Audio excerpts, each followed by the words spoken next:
Considera que siendo igual a Dios se despojó.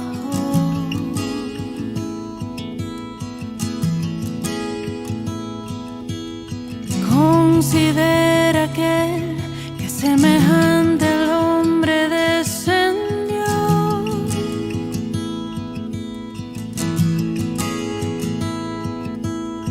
Considera que se encarnó y debilidad sufrió.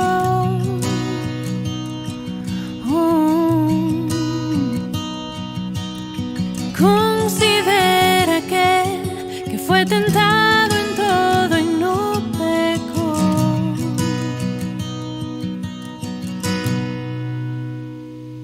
Con gran nube de testigos a la meta yo prosigo, por el gozo que hay delante correré, soportando el sufrimiento y despojándome de todo mi pecado y todo peso, correré con los ojos en Jesús.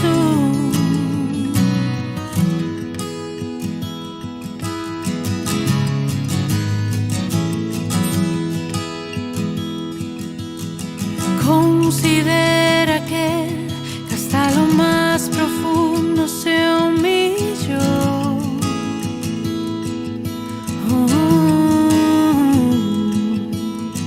Considera que despreció vergüenza y dolor.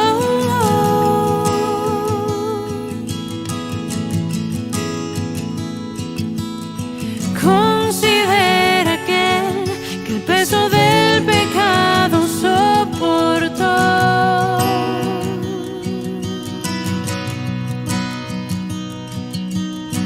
Considera que hasta la cruz la muerte padeció.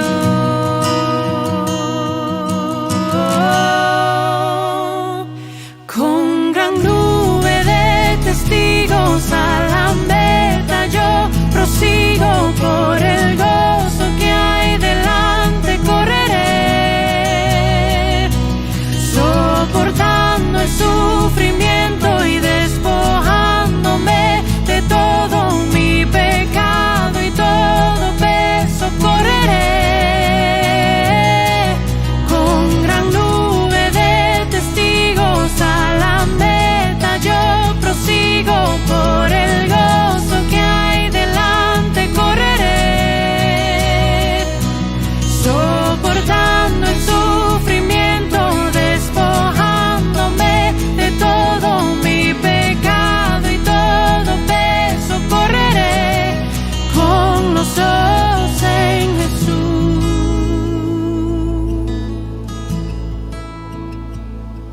El Cordero y León, el pecado y la muerte él venció, el mediador, eterna paz, él intercede ante el trono celestial, el autor consumado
muy buenas noches todos los que nos están mirando. Seguimos en nuestra serie El mensaje de la cruz.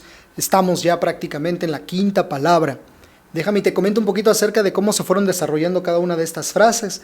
Los grandes estudiosos de la palabra de Dios, de la Biblia, dicen que estas frases fueron prácticamente establecidas en dos bloques. Las primeras 4 frases han sido las que hemos estudiado y esos conforman el primer bloque.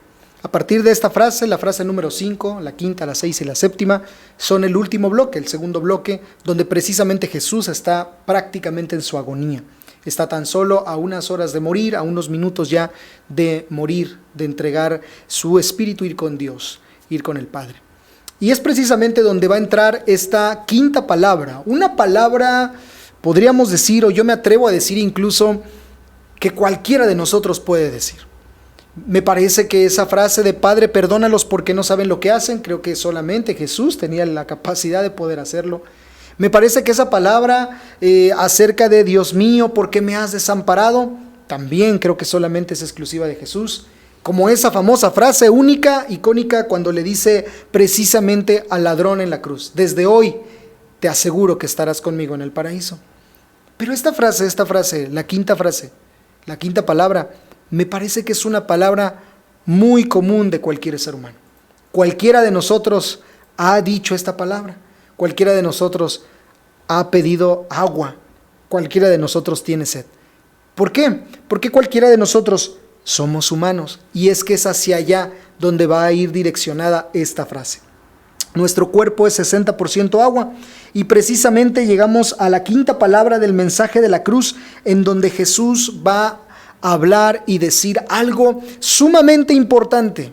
Nos va a hacer recordar desde dónde venía el plan redentor y cuál es la magnitud del sacrificio, donde no solamente el sacrificio tenía que ver solo con la cruz o el evento de la cruz, sino que empezó mucho tiempo atrás. Permítame leerlo, por favor, y ahí en Juan, el libro de Juan, el Evangelio de Juan, capítulo 19, versículo 28 al 29, nos describe esta palabra.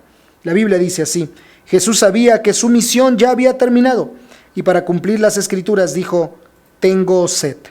Había allí una vasija de vino agrio, así que mojaron una esponja en el vino, la pusieron en una rama de hisopo y se la acercaron a los labios de Jesús.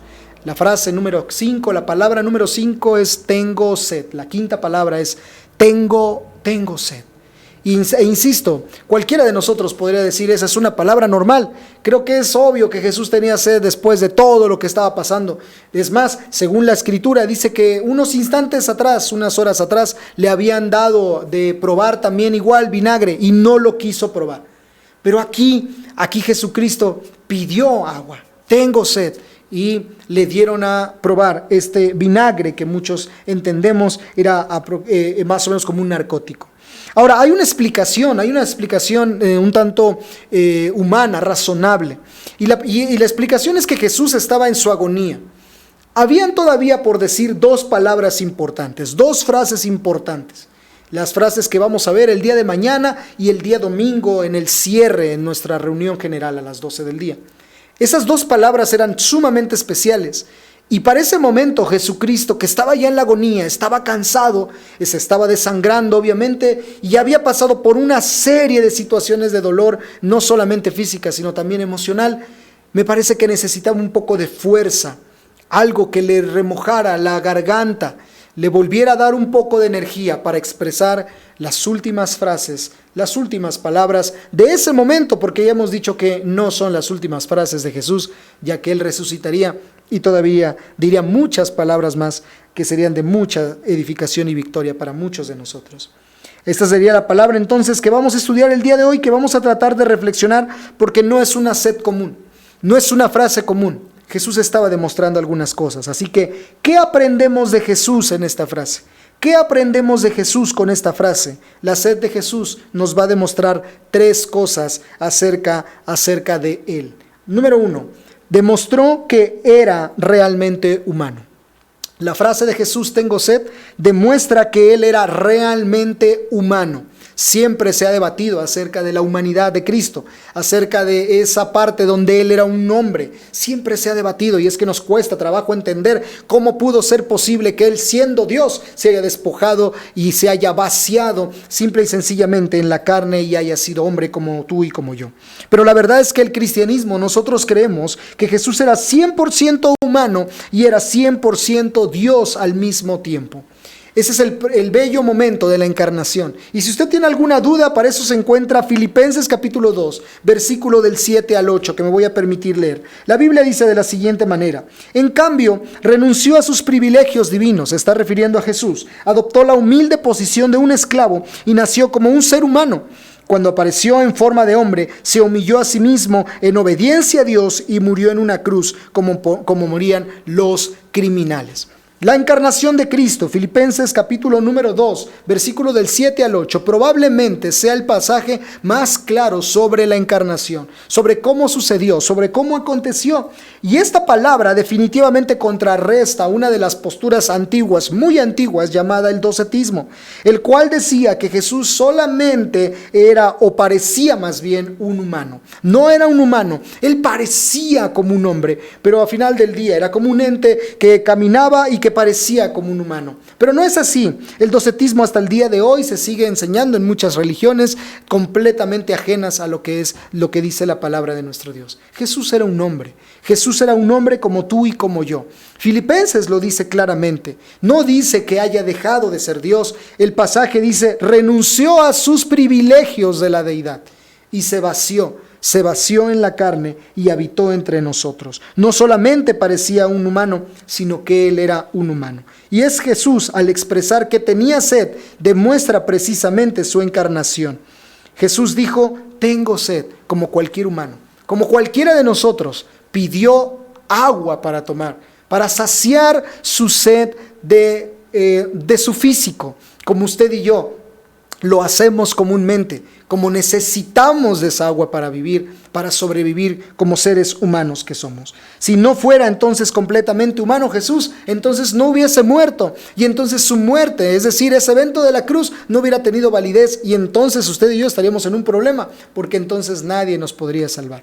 Jesucristo fue humano, Jesucristo fue un hombre, así que no podemos negar la humanidad y no podemos negar su divinidad. Cuando Jesucristo dijo: tengo sed, Él estaba demostrando que Él era realmente un humano. Era hombre, Él era carne como tú y como yo. Pero no solamente eso. Número 2, cuando Jesús dijo: tengo sed, estaba demostrando que Él era el Salvador prometido. Número 2, demostró que Él era el Salvador prometido. Ponga mucha atención, porque Juan capítulo 19, versículo 28, antes de que se mencione la frase de Jesús tengo sed, hace una referencia bastante importante, y esta es la referencia. Dice: Jesús sabía que su misión ya había terminado. Él lo había entendido, Él sabía que estaba en sus últimos minutos de vida. Y entonces, para cumplir las Escrituras, Él dijo: tengo sed. Este tema del cumplimiento de las Escrituras es de lo más importante, que nos lleva al punto de entender que Él era el Mesías. ¿Por qué nosotros creemos que Jesucristo era el Mesías prometido en el Antiguo Testamento? Porque se cumplieron profecías en Él. Y ponga mucha atención acerca de este dato que encontré. Pero cerca de 380 profecías o profecías o predicciones, como usted quiera llamarle, del Antiguo Testamento, se cumplieron exclusivamente en la vida de Jesucristo. Cerca de 380 predicciones, cerca de 380 profecías en el Antiguo Testamento apuntaban hacia el Mesías y fueron cumplidas en Jesucristo. Profecías como de dónde vendría, profecías como dónde nacería, profecías sobre eventos en el momento en el que Él viviría, profecías acerca de cómo moriría, profecías acerca de cómo sería su mensaje. Muchas profecías, palabras del Antiguo Testamento de años atrás, siglos atrás, que fueron mencionadas y fueron pronunciadas hacia el futuro, que ni siquiera los profetas pensaban o creían que se referían incluso a una persona, fueron cumplidas en la persona de Jesucristo. Por ejemplo, una de las profecías más sonadas era precisamente esa profecía donde decía que sería colgado en un madero y que tendría que derramar toda su sangre. Así sería la muerte del Mesías. Y vaya que es interesante, porque ¿cómo es posible? ¿Cómo podemos empatar esa situación con el momento del presente de Jesucristo? ¿Cómo es que se inventó la cruz en ese momento? ¿Y cómo es que fue colgado en un madero? Porque eso fue la muerte de Jesucristo. Fue colgado en un madero porque eso era la cruz y derramó toda su sangre. Salmos, por ejemplo, predice que ninguno de sus huesos iba a ser roto. Y la Biblia establece que cuando a Jesucristo se acercaron para romper sus rodillas y entonces el peso de su cuerpo cayera todavía más y eso sofocara o asfixiara al hombre, porque eso es lo que hacían con las personas que estaban siendo crucificadas para acelerar un poquito su muerte. Se acercaban y rompían, golpeaban las rodillas y rompían para que de alguna manera el hueso, para que de alguna manera el peso cayera y entonces murieran asfixiadas. La Biblia establece que cuando llegaron con Jesús los soldados para hacer esa acción, ya no había necesidad de hacerlo, porque Jesús ya había muerto. Ninguno de sus huesos fue tocado. Derramó toda su sangre, como en el Antiguo Testamento se decía, fue colgado sobre un madero. Y también hay profecías sobre dónde nacería. Nacería en Belén de Judea, nació en Belén de Judea. Y podemos seguir diciéndote, vaya, tendría que explicarte 380 profecías. No tenemos el tiempo para explicarte las 380 profecías descritas en el Antiguo Testamento que se cumplían en la persona de Jesucristo. Esto es muy simple. Jesucristo dijo, para que se cumpliera la profecía, tengo sed. Él era el Salvador del mundo, Él era el Salvador prometido, Él era el Mesías que tanto se había hablado en el Antiguo Testamento, era la esperanza del pueblo, era otra vez la oportunidad de volver a tomar ese liderazgo y poder tener una esperanza de victoria a un pueblo que era oprimido una y otra vez por los pueblos. El Mesías había llegado, solo que ese Mesías no solamente venía a libertar a un pueblo judío, ese Mesías venía a libertar a toda la humanidad, a todos nosotros. Finalmente, número 3, cuando Jesús dijo, tengo sed, demostró lo mucho que Dios me ama a mí. Demostró lo mucho que Dios me ama. Cuando Jesús dijo, tengo sed, Él estaba demostrando su amor perfecto para conmigo. Permíteme hacerte una pregunta. ¿Alguna vez has tenido sed? ¿Alguna ocasión has llegado a tener sed porque has llegado a salvar la vida de alguien? Porque corriste tal vez demasiado y era necesario rescatar a alguien. ¿Alguna ocasión te cansaste lo suficiente que te dio tanta sed por todo el sacrificio que estabas haciendo? No sé si recuerdas la conexión. Antes de decir tengo sed, antes de que Jesús dijera tengo sed, la frase anterior que estudiamos el día de ayer fue precisamente, Dios mío, ¿por qué me has desamparado? Jesucristo corrió y no le importó cuánto, hasta alcanzarte, hasta llegar a donde tú estabas. Y a pesar del abandono del Padre, Él fue por ti a rescatarte. Por eso Él dice, tengo sed. Tengo sed. No es más que la muestra de amor. El sufrimiento que Jesús estaba haciendo se llama un sufrimiento redentor. Está sufriendo por el dolor de alguien más.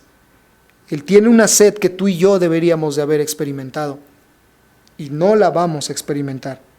Está sufriendo un dolor único, el dolor que yo merecía sufrir, la sed que yo merecía o que yo debía tener. Él la está viviendo.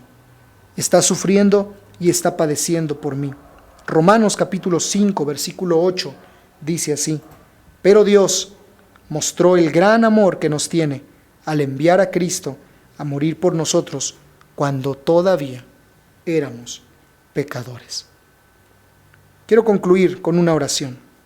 En la cruz Jesús, con su perfecto amor, estaba cubriendo tu vida. Yo quiero invitarte a que digas a Jesús, que le digas a Jesús, yo acepto tu sacrificio. Gracias por esa sed. Gracias porque buscaste rescatarme y no te importó correr lo que tuviste que correr, sacrificar lo que tuviste que sacrificar porque me amabas. Gracias, Dios, por tu amor y por cubrirme.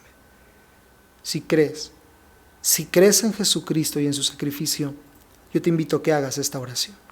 Dile a Dios: querido Dios, nada se compara con tu amor.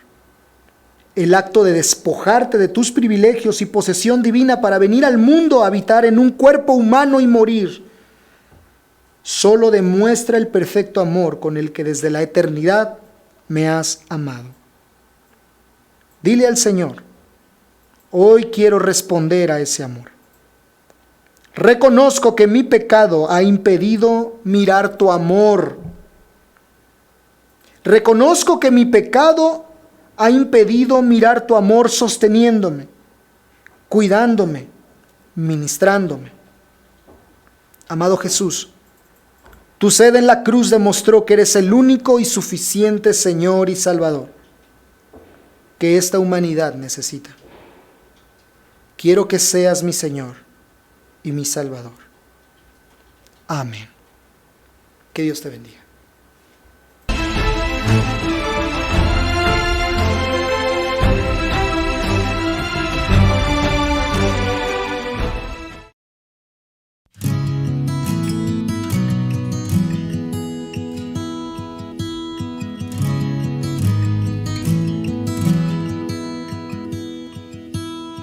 Considera que siendo igual a Dios se despojó.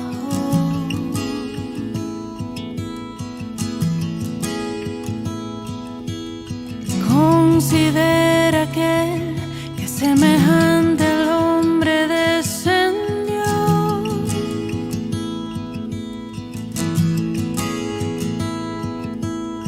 Considera que se encarnó y debilidad sufrió.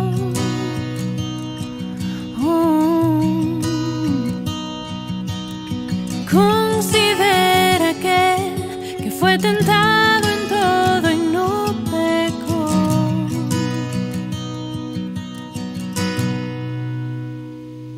Con gran nube de testigos a la meta yo prosigo, por el gozo que hay delante correré, soportando el sufrimiento y despojándome de todo mi pecado y todo peso, correré con los ojos en Jesús.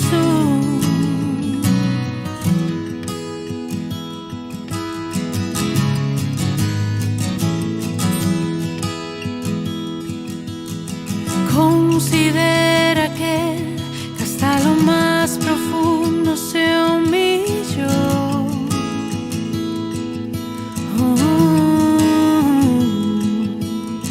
Considera que despreció vergüenza y dolor.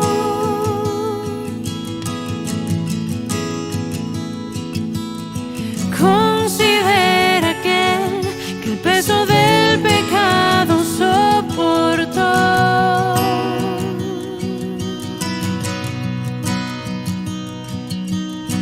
Considera que hasta la cruz la muerte padeció.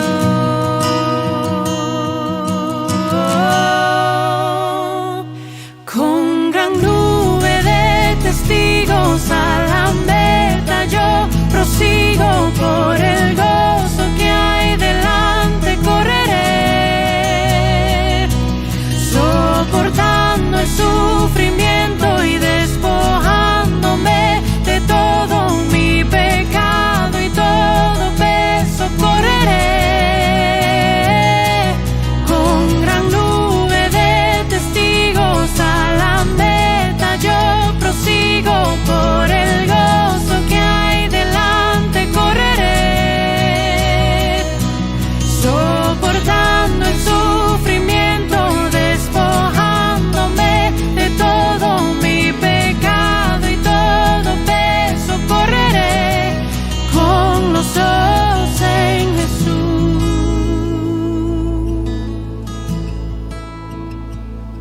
El Cordero